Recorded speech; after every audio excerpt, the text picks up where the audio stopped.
प्यारे विद्यार्थियों, आज हमारा जो टॉपिक चल रहा है कैपिटल बजटिंग, पूंजी बजट जो है उसमें आगे देख रहे हैं। हमने पिछले वीडियो में देखा है भी, अभी तक जिसने इस चैनल को सब्सक्राइब नहीं किया है वो कृपया इस चैनल को पहले सब्सक्राइब जरूर करें भी। अब अभी तक हमने देखा है कि हमारी जो अदायगी होती है, मतलब पे बैक जो पीरियड है उसके बारे में। अब उसके लाभ और दोष उनके बारे में देखते हैं। तो सबसे पहले देखो, लाभ कौन सा है? सरल, ज्ञात करने में सरल है, कम लागत आती है क्यों, छोटी विधि है तो, और रोकड़ कमी वाली संस्थाओं के लिए, ये जो छोटी कंपनियां होती है उनके लिए वही अच्छी रहती है। अप्रचलन का भय कम रहता है और जोखिम भी क्या होती है इसमें कम होती है, क्योंकि ऐसी संपत्ति को सिलेक्ट करेंगे जिसकी अवधि क्या होगी, सबसे कम होगी। और जैसे 2 वर्ष 3 वर्ष, जैसे कोई संपत्ति एक 5 वर्ष है एक 3 वर्ष है, हमने 3 वाली को सिलेक्ट कर लिया तो 3 वर्ष यूज कर लेंगे, इतने में अप्रचलन हो तो भी कोई दिक्कत नहीं है। लेकिन दोष क्या है अभी? परियोजना की लाभदायकता की उपेक्षा, यानी ये तो केवल ये देखती है कि हमने जो राशि खर्च की है वो कितने वर्षों में वापस कमा लेंगे, ये देखेगी। यानी संपत्ति को जैसे मान लीजिए आपने 10,000 में खरीदा, 1 लाख में खरीदा, और 1 लाख रुपए कमाने में कितने वर्ष लगे। मान लीजिए आपने 5 वर्ष में 1 लाख रुपए कमा लिए, तो ये अवधि तो ये देखेगी 5 वर्ष में कमा लिया। अब 1 वर्ष के बाद भी तो संपत्ति को आप यूज करेंगे, और 5 वर्ष के बाद जो संपत्ति आपको कमा के देगी वो तो लाभ होगा। लेकिन इसमें वो लाभ नहीं देखा जाता, केवल ये देखा जाएगा कि हमने जो संपत्ति खरीदी है उस राशि को वापस कमाने में कितना समय लगेगा। इसलिए इसे मछली चारा कसौटी कहते हैं। यानी जैसे मछली है, मछली आकार में बहुत बड़ी होती है और उसे जो चारा डाला जाता है वो बहुत कम मात्रा में होता है, तो इसलिए ये मछली के चारे को देखती है, न कि मछली को, इसलिए इसे मछली चारा कसौटी कहते हैं। अदायगी अवधि के बाद वाले रोकड़ अंतर्वाहों की उपेक्षा होती है। यानी अदायगी अवधि मतलब पे बैक के बाद आप जो भी कमाएंगे कैश इनफ्लो, उनको नहीं देखा जाएगा, उपेक्षा होती है। रोकड़ अंतर्वाह के आकार और समय की उपेक्षा, इसमें समय को ध्यान में नहीं रखा जाता है। रोकड़ अंतर्वाह के वर्तमान मूल्य की क्या होती है? उपेक्षा। पूंजी लागत की क्या होती है? उपेक्षा। अधिकतम स्वीकार्य अवधि की गणना कठिन होती है।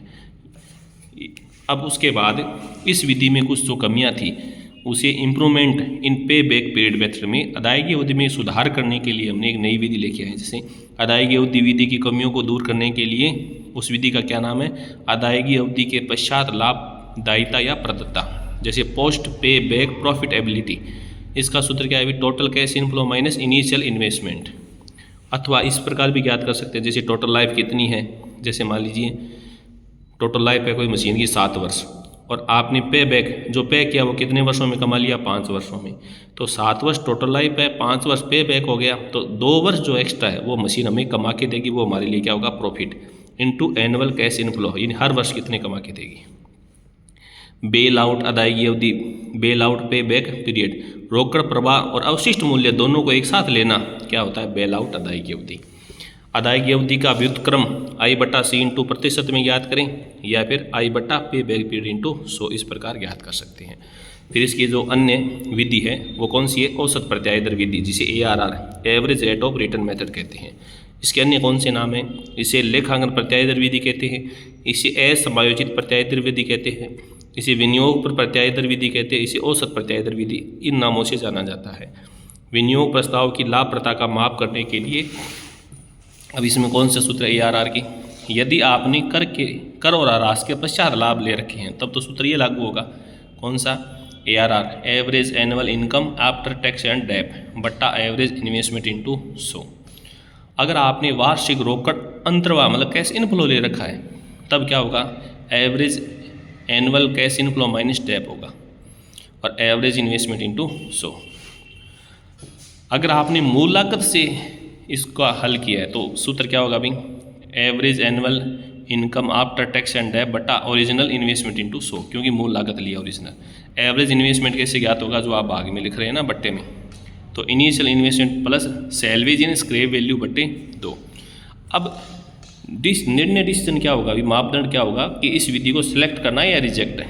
तो ARR जो है वो न्यूनतम दर से कम है तो अस्वीकार करेंगे, और अधिक है तो स्वीकार करना है, सिलेक्ट करना है। इसके लाभ ये सरल है। विनियोग की क्या बताएगी? लाभप्रदता, उचित निर्णय होगा, समय कार्य की उपेक्षा करती है, क्योंकि ये तो सभी विधियां समय कार्य की उपेक्षा कर रही है अभी। लेखांकन लाभों का उपयोग होता है, उचित प्रत्याय दर का निदान करना कठिन होता है। और परियोजना जीवन काल की अवहेलना होती है, मतलब इसमें कहीं पर भी जीवन काल को शामिल नहीं किया गया है इसलिए। अब इसके बाद ये जो विधियाँ होगी, इसके बाद कौन सी विधि होगी, अपहारित रोकड़ प्रवाह विधियाँ, डिस्काउंटेड कैश फ्लो मेथड, जिसे मुद्रा का समय कारक, इसमें सभी में समय कारक लागू होगा अब जो पढ़ेंगे। तो इस कार्य क्या नाम है, समय समायोजित प्रत्याय दर कहते हैं, अपहारित रोकड़ प्रवाह कहते हैं, जी DCF कहते हैं, यानी डिस्काउंट कैश फ्लो।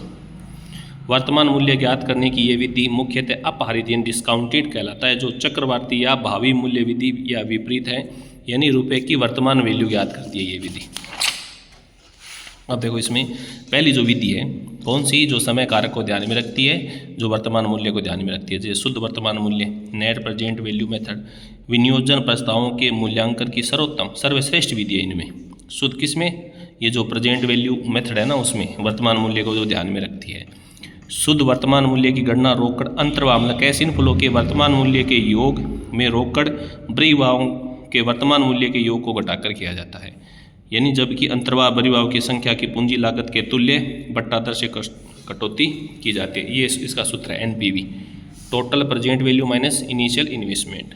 अब इसका डिसीजन क्या होगा अभी कि भी NP जो है वो अगर धनात्मक है तो स्वीकार करना है, ऋणात्मक है तो अस्वीकार करना है। इसके अलावा ये संपूर्ण जीवन काल पर आधारित है, इन पूरे जीवन काल को शामिल होगा, समय कारक ध्यान में रखा जाता है, अधिकतम कल्याण हो गया, असमान अर्जनों की दशा में उपयुक्त है, यानी अलग अलग कैश इनफ्लो तब लाभदायकता की तुलना की जाती है। समझने में कठिनाई है थोड़ी सी, बाकी विधियों की तुलना में थोड़ा सा क्या होगा कि वर्तमान मूल्य की गणना की जाती है इसमें। पूंजी लागत निर्धारण में कठिनाई है, विभिन्न लागत वाली परियोजनाओं के लिए अनुपयुक्त है, जीवन काल की गणना करना कठिन होता है थोड़ा। अब वर्तमान मूल्य सूचकांक या लाभदायकता सूचकांक, प्रेजेंट वैल्यू इंडेक्स या प्रॉफिटेबिलिटी इंडेक्स, अपेक्षित प्रत्याय दर पर भावी रोकड़ अंतर्वाह के वर्तमान मूल्य का प्रारंभिक विनियोग लागत से अनुपात है, इसे लाभ लागत अनुपात भी कहते हैं।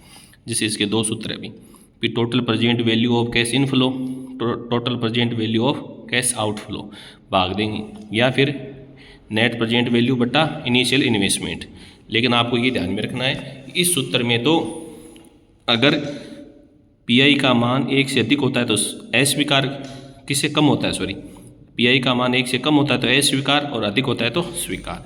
लेकिन कुछ बातें ध्यान रखनी है कि जब NP धनात्मक है तो PI का मान 1 से अधिक होगा, NP शून्य है तो PI का मान 1 होगा, और PI 1 से अधिक है तो NP धनात्मक होगी, यदि PI शून्य है तो PI का मान 1 होगा। ये तो ये सेम बात होगी वापस। और इसकी जो अंतिम विधि है वो ये है, कौन सी, आंतरिक प्रत्याय दर विधि IRR, internal rate of return method, अन्य नाम समय समायोजित प्रत्याय दर विधि, सीमांत प्रत्याय दर विधि। IRR प्रत्याय की एक ऐसी दर है जो विनियोजन से प्राप्त होने वाली प्रत्याशित कुल रोकड़ अंतर्वाह के वर्तमान मूल्य को विनियोजन की लागत के तुल्य कर देती है। ये इसका सूत्र हो गया। इस प्रकार अगर समान रोकड़ अंतर्वाह है तो PV फैक्टर कैसे ज्ञात करेंगे, इन्वेस्टमेंट बटा कैश इनफ्लो। अगर अलग अलग है तो इसे भूल सुधार विधि से भी कर सकते हैं, PV फैक्टर होगा I बटा एवरेज कैश इनफ्लो। ये इसका सूत्र हो गया LDR P1 minus Q, P1 minus P2, यानी ये तो होगी लोअर डिस्काउंट रेट। P1 हो गया, ये लोअर डिस्काउंट रेट है, इसको कैश इनफ्लो से गुणा करेंगे तो P1 होगा, ये कॉस्ट ऑफ इन्वेस्टमेंट हो गई, ये तो वापस ये P2, ये जो हायर डिस्काउंट रेट है इसको कैश इनफ्लो से गुणा करेंगे तो P2 होगा, यानी higher discount rate lower discount rate minus होगा। वांछित प्रत्याय दर निर्धारण करती है, ये कट ऑफ दर और बाधा दर कहते हैं। IR का मान कट ऑफ दर से अधिक है तो स्वीकार होगा और कम है तो अस्वीकार, यानी संपत्ति की जो लागत है उसकी जो दर है उससे अगर अधिक होगा तो स्वीकार या अस्वीकार। अंशधारियों की संपदा का अधिकरण करती है। लाभ है जोखिम और अनिश्चितता है, जो तुलनात्मक लाभदायकता है, समय कारक पर आधारित है, संपूर्ण जीवन काल पर विचार करती है, पूंजी लागत की आवश्यकता नहीं है। समझने में कठिन है थोड़ी सी, निर्णय में कठिनाई है, अतुलनीयता होती है, अनिश्चितता मानी जाती है, इसके दोष है। तो इसी के साथ हमारा जो ये लेसन है वो कंप्लीट हो गया। इसी के साथ धन्यवाद।